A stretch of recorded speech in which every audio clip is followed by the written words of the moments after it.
Hello everyone, myself Arfat Sayed, a research analyst with Reliance Securities.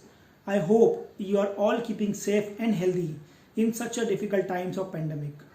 We are coming out with a detailed sector report on capital goods and consumer durable space. Despite seeing a short-term challenges due to COVID-19, we maintain our positive stance on the sector. I will summarize our thesis into two parts. First, I will discuss capital goods sector. Number one, robust capex opportunities in next 5 years. The government has formalized a national infrastructure pipeline (NIP) of rupees 111 trillion, which consists of 6,500 projects to be funded 79% by the central state, while the rest 21% would come from the private sector.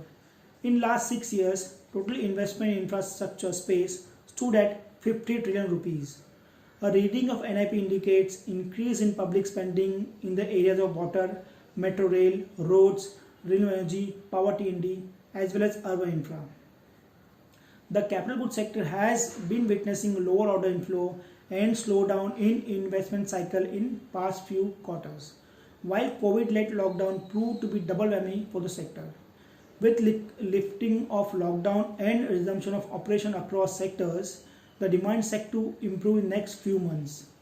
The companies having healthy balance sheet, strong cash flow, and long-term scalability throughout disruption will sail through this phase rather easily. Number two, mammoth railway and metro rail capex. In last couple of years, the government has made commendable progress in initiating railway infrastructure with enhanced outlay for doubling, tripling line projects. The capex for Indian Railway has been growing at a healthy rate with continued focus on capacity addition. The government is likely to invest rupees 1.6 trillion in FY21 compared to 1.56 trillion in FY20.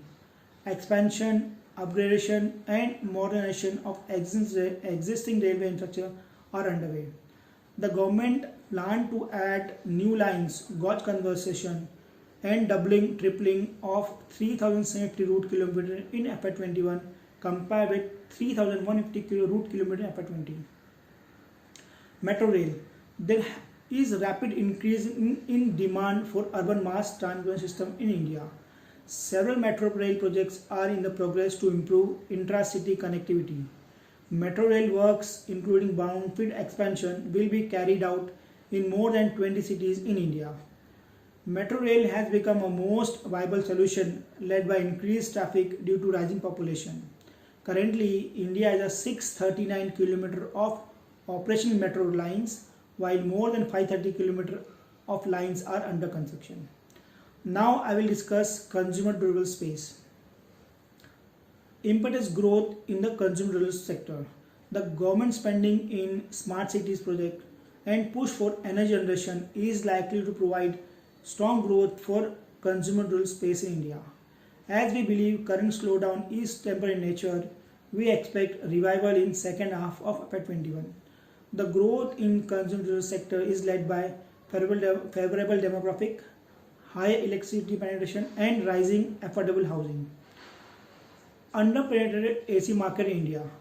Penetration of room AC market is just 5% compared with 100% China, 80% Japan, 54% Malaysia and 30% in Taiwan, which implies strong growth is ahead for India. Domestic room AC industries recovered with 7% growth in FY20. The industry witnessed strong growth in the month of January and February. However, it was severely impacted in the month of March due to COVID-led nationwide lockdown.